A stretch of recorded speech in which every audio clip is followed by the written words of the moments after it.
인플레이션 감축법으로 이미 미국 정부한테 뒤통수를 맞았는데, 이번에는 이 미국의 파트너 기업한테 뒤통수를 또 한 번 세게 얻어맞은 느낌입니다. 미국을 대표하는 자동차 회사 포드와 중국 최대의 배터리 업체 CATL이 전격적으로 손을 잡았습니다. 포드는 이미 SK와 배터리 협력을 하고 있는 회사입니다. SK와 LG, 삼성 등 한국 배터리 업체들의 동무대가 될 것이라고 여겨졌던 미국 현지 시장에 정말 매기가 뛰어드는 셈입니다. 더구나 정찰 풍선 사건으로 인해서 미국과 중국의 외교 수장이 얼굴을 붉히고, 미국 정부는 중국의 첨단 반도체에 실을 말리겠다고 고강도 제재에 들어간 상황에서 벌어진 일입니다. 말 그대로 이게 말이 되나 싶은데 속사정을 한번 들여다보겠습니다.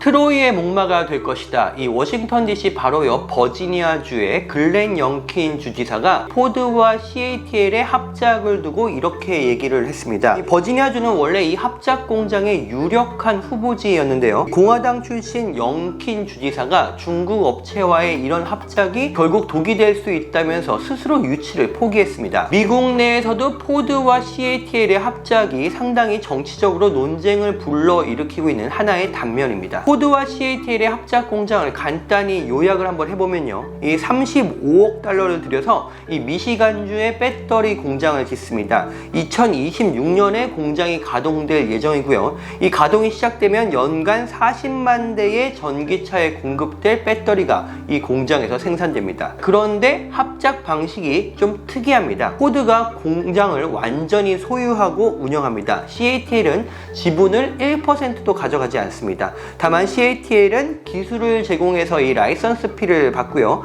이 기술증과 생산 장비 등을 공급할 예정입니다. 결국 알맹이는 완전히 중국 회사인데 껍데기는 또 완전히 미국 회사인 회사를 차리는 셈입니다. 자, 이렇게 하는 이유가 있습니다. 일단은 미국 정부가 인플레이션 감축법에서 중국 등 우려국가 기업에서 생산된 부품을 전기차에 사용하는 것을 금지할 예정입니다. 이를 우회할 방법을 찾은 겁니다. 또 미국으로 해외 자본이 들어올 때마다 심의를 받아야 하는 이 외국인 투자 심의위원회도 피해갈 수가 있습니다. 배터리가 굉장히 절실한 포드와 미국 현지 시장 진출을 원했던 CATL의 이해관계가 맞아떨어져서 묘수를 짜낸 셈입니다. 그렇다고 해서 논란이 벌어지지 않는 건 아닐 텐데요. 포드가 그럼에도 불구하고 CATL을 선택한 이유, 거기에는 리튬 인산철, 즉 LFP 배터리라는 좀 중요한 요소가 있습니다. 이 배터리는 현재 우리나라 배터리 기업들이 만들고 있는 삼원계 배터리하고는 좀 성격이 다른데요. 결론적으로 얘기하면 주행거리는 이 한국 업체들의 삼원계 배터리보다 조금 떨어지고, 그렇지만 이 수명이 길고요, 폭발의 위험성이 상대적으로 낮습니다. 그리고 결정적으로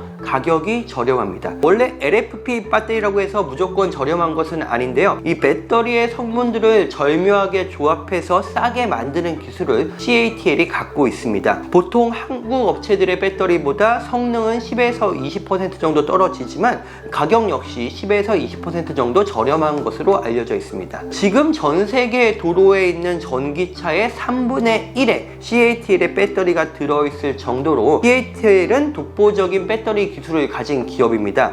미국 테슬라도 상하이 공장에서 CATL의 배터리를 공급받아서 테슬라 전기차를 만듭니다. 그만큼 기술력은 보장된 기업이라는 겁니다. 그러면 왜 포드는 하필이면 주행거리가 짧고 저렴한 배터리를 원할까요? 선뜻 이해가 가질 않습니다. 이 미국 땅이 얼마나 넓은데 한 번 충전하면 조금이라도 더 많이 나가는 전기차를 만들어야 되지 않을까 싶은데 말입니다. 자, 하지만 이 미국의 자동차 시장, 특히 전기차 시장을 뜯어보면 힌트가 나옵니다. 미국에서 전기차는 사실 세컨드카로서 더 인기가 많습니다. 많은 미국인들의 가정에 차가 2대 이상씩 있고요, 이 직장을 다니거나 주행할 때 전기차를 이용하려는 수요가 굉장히 늘어나고 있습니다. 또 미국은 이 리스 시장, 렌터카 시장이 엄청나게 방대한데요, 이런 시장에 저렴한 전기차를 공급하는 것은 굉장히 효율적일 수 있습니다. 포드는 지금 이 전기차 시장에서 무엇보다도 시장 확대, 자신들의 점유율 확대를 노리고 있습니다. 이 테슬라가 지배하는 전기차 시장에서 일단 의미 있는 점유율을 확보해야 하기 때문입니다. 그래서 포드는 이번 CATL과의 합작을 통해서 LFP LFP 배터리를 쓰는 조금 저렴한 전기차를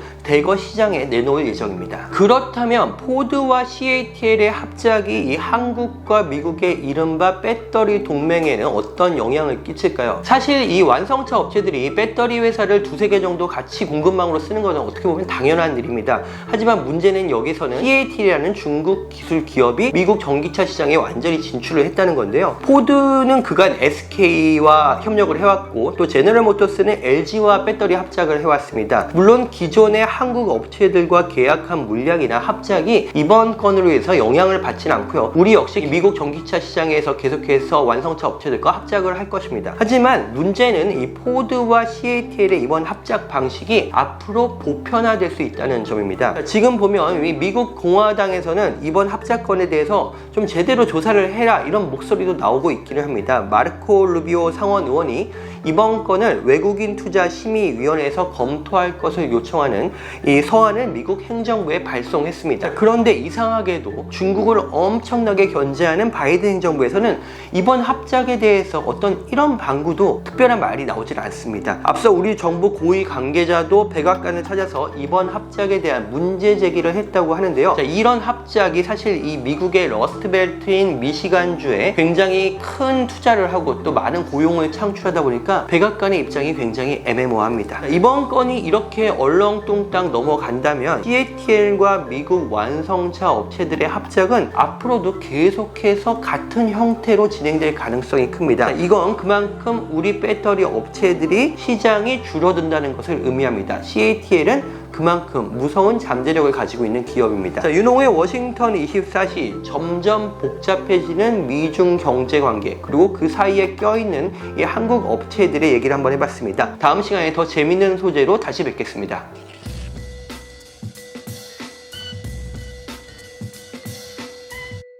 이번 편이 도움이 되셨다면 좋아요와 구독 부탁드리겠습니다. 알림 설정까지 해두시면 다음 편도 놓치지 않으실 수 있습니다.